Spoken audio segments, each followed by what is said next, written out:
Most gracious and loving God, we have gathered here today, sometimes not really knowing why we have entered into the sanctuary other than you have called us here. Sometimes we've gathered here to pray and don't know how to pray, but you have called us here. So Lord, open our minds and open our hearts to the Scriptures, and let the meditation of my heart and the words of my lips always be acceptable in your sight. Amen. You may be seated. The gospel lesson is going to come once again from the Gospel of Luke in the 18th chapter. This story is a story about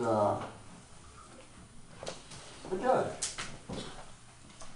Story about a widow. Actually, it's got a few stories in it. It's a very short little parable.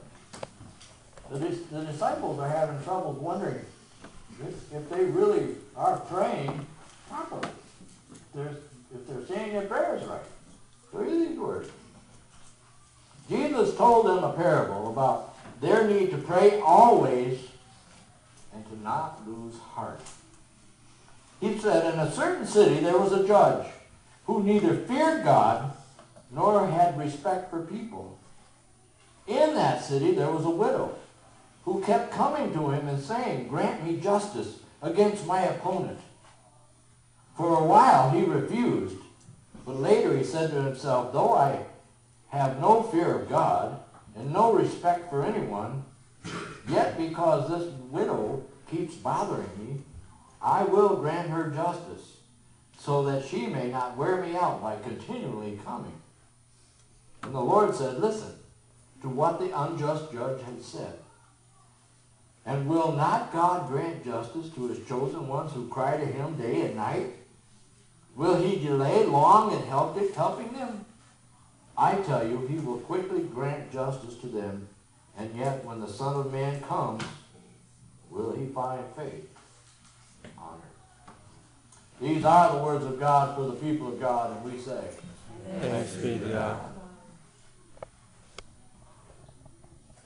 The woman in this story could teach each and every one of us a thing or two about persistence, about being persistent. If you're at that point in your life when you feel like all is lost, be alert. Learn. Learn from this woman some valuable lessons on how to never give up. Jesus told his disciples on the power of prayer and the persistence on praying to always be vigilant. He told them this parable about the judge who didn't fear God, didn't care one iota about people at all. And then he's told about the widow who kept coming to him, pleading with him to give her justice against her adversary.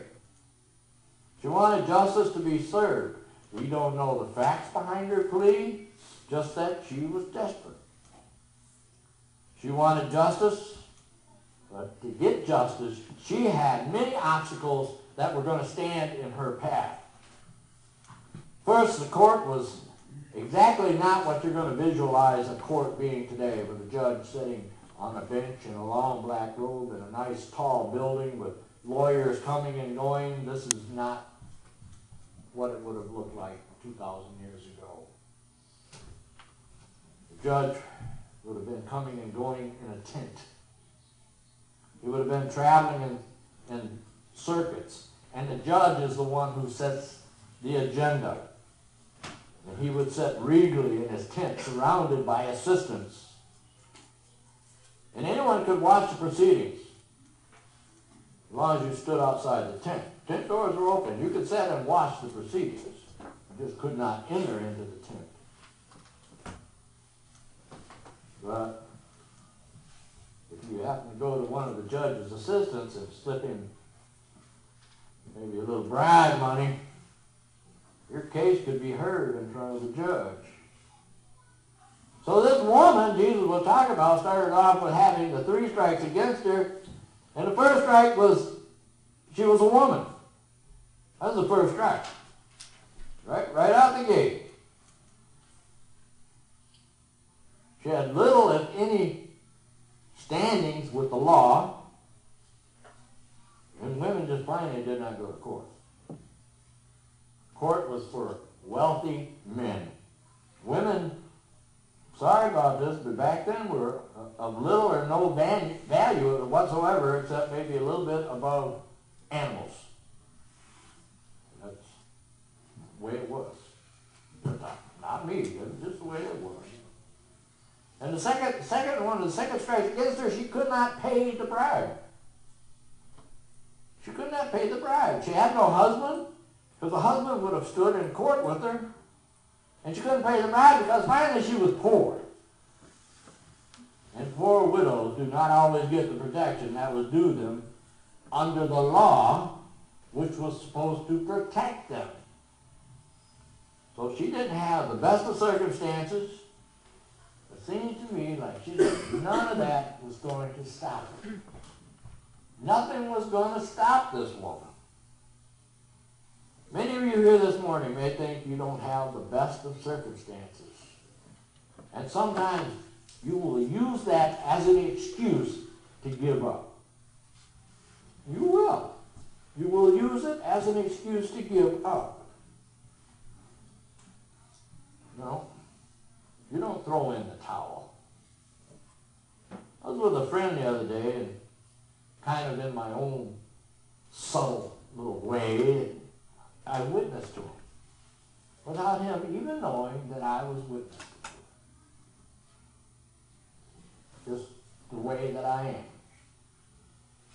He told me that when he was a kid, it was tough for him to go to church. He said, in fact, he never went to church when he was a kid. And my response to him, I said, guess what? You're not a kid now. What's keeping you out? What is keeping you out of the sanctuaries? There comes a time when I think, you just need to stop griping about a situation and deal with the hand that you've been dealt. You got to make the most of it. You got to make the most of it. This woman wasn't about to let her situation stop her, and neither should you. Maybe you don't have the best parents in the world. That doesn't mean you don't have to be a good parent. No. Maybe your work environment is very hostile towards Christians. Instead of complaining about it, make most of it. Be the light that shines in the workplace. There was a newspaper article. It carried 2 articles at the same time concerning similar situations, which resulted in opposite reactions. The first was about a young man who was jilted by his sweetheart. So he jumped off a bridge. He left a note behind that read, "To whom it may concern, I'm jumping off this bridge because my people are against me and this is the only way out." So he jumped. The second story in the newspaper was about a young man in the Air Force who had received a Dear John letter that his girlfriend had jilted him. So he wrote out his heartache in a country song. The tune became a hit, and he made lots and lots of money off of it.